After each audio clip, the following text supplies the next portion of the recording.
And then Allah talks about the big one, and that's the one I really want to end this conversation with, even though there's more to go. But Allah makes such a big deal out of this subject that again, just like there were 3 ayat about Judgment Day, now there are وَالَّذِينَ هُمْ لِفُرُوجِهِمْ حَافِظُونَ إِلَّا عَلَىٰ أَزْوَاجِهِمْ أَوْ مَا مَلَكَتْ أَيْمَانُهُمْ فَإِنَّهُمْ غَيْرُ مَلُومِينَ فَمَنِ ابْتَغَى وَرَاءَ ذَلِكَ فَأُولَٰئِكَ هُمُ الْعَادُونَ. 3 ayat about the same subject again. The only other subject that got 3 ayat was what? In this list. What's the only other subject that got 3 ayat? Judgment Day. Judgment Day and punishment. This is the next subject that gets 3 ayat. And you know what the subject is? Shamelessness. People who guard their privates. We live in the ultimately shameless world today. The world in which streaming videos off of any website are available on your mobile device. The age in which the pornography industry is a multi-trillion-dollar industry. The point of which, the agenda of which is to make sure every one of you is a consumer of filth in one way or another. That every man, woman, and child is exposed to this stuff, and they're hoping you are, so you become addicted to it, so you become yet another consumer. This is the gift of pornography to society. It's creating people, turning people into animals and perverts. And some of you, unfortunately, have that addiction. And you're watching this stuff online. And you're watching it and saving it on your apps and your mobile devices. And you don't feel bad about it anymore. You've justified it to yourself. And you feel bad about it once in a while, but you go back to it. And as a result, you think, oh, well, at least I'm not hurting anybody. At least I'm not doing it to anybody else. I'm just watching this stuff. It's okay. But you know what's happening to you? Inside, your soul is being just gutted.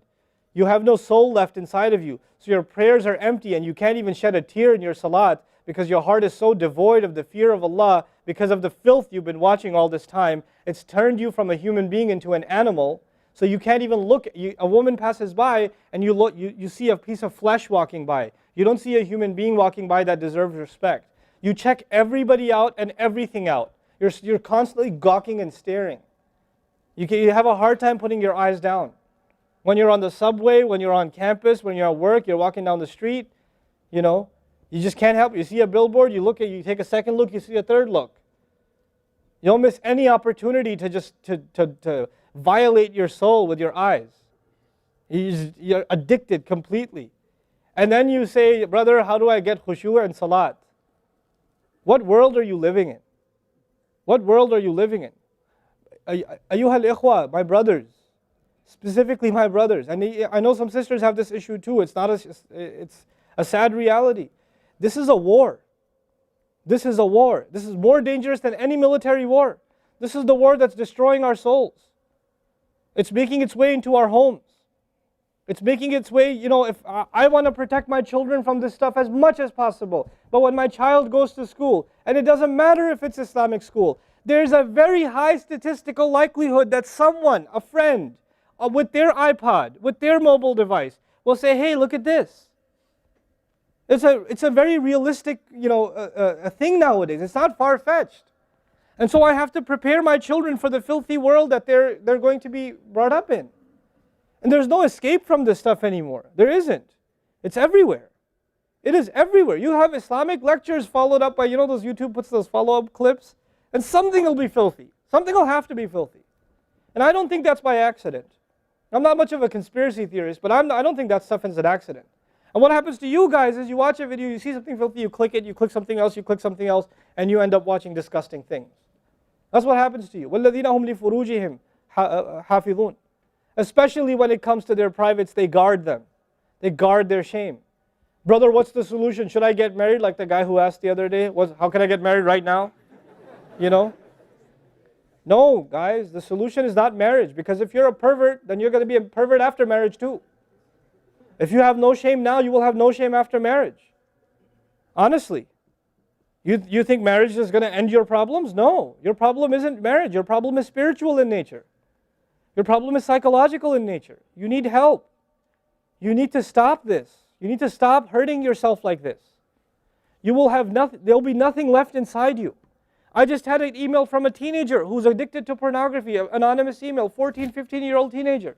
Says, I want to kill myself. I can't stop. I've been watching it since I was 11. My parents don't know. I read this stuff and I cry because he's not one. There's millions of Muslim kids like this. Millions. Millions of them. We have to help these people.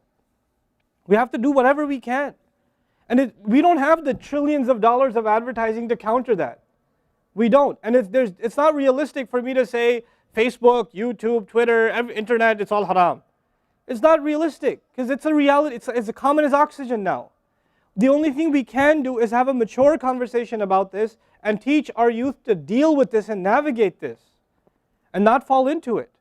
The elders that are here, stop watching Indian movies, man. Why are you sitting in a lecture talking about salat and the importance of salat and you don't guard your shame? Mother and daughter and husband and wife and sister sitting together watching whatever? God, come on. Stop. وَالَّذِينَ هُمْ لِفُرُوجِهِمْ حَافِظُونَ. They guard their privates. But guarding your privates doesn't mean you don't commit zina. It means everything that leads to the temptation. Everything that leads to it. They watch it. They guard it. They know it's under attack. They know that their shame is under attack. They realize that their weakness is their urges. Those urges that Allah put inside of us that are so strong. Allah put them there for a reason. He did. And every one of you have them. You don't have to, I don't have to have a dalil for you to have them. I know. The guys that are here. You all suffer that challenge every single day of your life. Especially in a city like this one. At least in Texas we're a little more conservative. Not that much more, but a little more. You know? At least in some towns they don't allow for filthy billboards and things like that. They actually don't even allow the billboards. You know? But that's changing soon because, capitalism wins in the end. Right? But you guys are living in the city where you're exposed to everything and anything. Everything and anything. And you have to really go out of your way to guard yourselves. This passage is not about high goals. This is about the bare minimum. I told you that, right? This is the bare minimum, folks. The bare minimum is we guard ourselves from shamelessness. We wage a war within ourselves against that tendency. And I know some of you have tried to quit before and you go back. And you've tried to quit before and you go back again. And you go back again. And you keep falling into that trap. I know some of you have done that. And you're struggling with it. But don't give up on yourself. Don't give up on yourself. And whatever it takes, if you just don't be alone. Don't be by yourself. Be with good friends. Be outside. Study somewhere else. Go to the library and study. Go somewhere where other people are around. Because when you're by yourself, shaitan gets you. And if the fear of Allah isn't enough for you, at least the fear of other people will work for you. At least something's better than nothing. For those, I've said this in other talks before, for the parents here, if you have a computer in the house, please don't make it a laptop. Have a desktop in the house with a really big monitor. Get the biggest monitor you can find. Honest to God, and make sure your computer is in the kitchen or in the dining room. Don't put it in the living room. Don't put it in the kids' room. Don't put it in your bedroom. Put it in the dining room, facing the public. You want to do homework, do it over there. Though you can't move the monitor this way or that way. It's facing everybody. That's how you should have it. This stuff, we have to take these precautions. Don't give your 11-year-old a smartphone. What were you thinking? That's not very smart. Don't give them a smartphone. Why am I seeing kids in Islamic school, 5th graders, with iPhones? iPhone 5s. I don't have an iPhone 5. Why do you have an iPhone 5? With 4G, you know how dangerous that stuff is? وَالَّذِينَ هُمْ لِفُرُوجِهِمْ حَافِظُونَ إِلَّا عَلَىٰ أَزْوَاجِهِمْ except upon their spouses أَوْ مَا مَلَكَتْ أَيْمَانُهُمْ فَإِنَّهُمْ غَيْرُ مَلُومِينَ or what their right hands possess, then they're not to be blamed. Allah says we have these urges and we can execute those urges, we can release those urges, but to the halal spouse, to the spouse, our spouses. But outside of that, we can't. And by the way, when people get addicted to this sort of thing, and they get accustomed to it, or they get over and overly exposed to it, they have miserable marriages.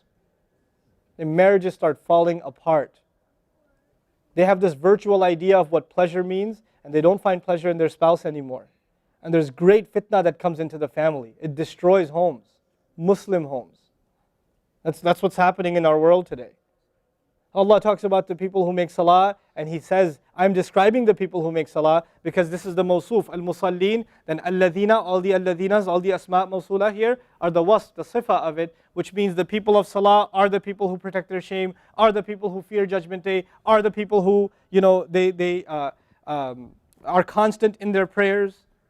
These are the people. فَمَنِ ابْتَغَى وَرَاءَ ذَلِكَ فَأُولَٰئِكَ هُمُ الْعَادُونَ. The people who pursue anything beyond that, then they are the ones engaged in aggression. This is an act of aggression. You know when adu is mentioned, or adi, adin from adu, from ada ya'du, right? Al-adun. Al-adawa in Arabic means animosity. Allah says, whoever pursues their urges to be fulfilled outside of the halal, outside of the marriage, whoever pursues that, then they are engaged in an act of aggression. The question is, aggression against who? Because when you say enemy, then you have to say enemy of who? If they've become an enemy, who have you become an enemy to? Allah didn't mention a maf'ul bihi, no jar majroor, nothing related to it. You know what that means? They are an enemy to themselves, their family. They become an enemy even to Allah's teaching. You know, these are the kinds of people. The most important asset you and I have is our hearts. And this shamelessness destroys the hearts. It destroys it. The most precious thing you and I have to preserve is our iman. And these filthy images is destroying your iman. They're tearing your iman apart. Don't let it happen to you. Do not let it happen to you. And I can only talk about this. I can't stop you from doing anything. And nobody else can. You will have to police yourself.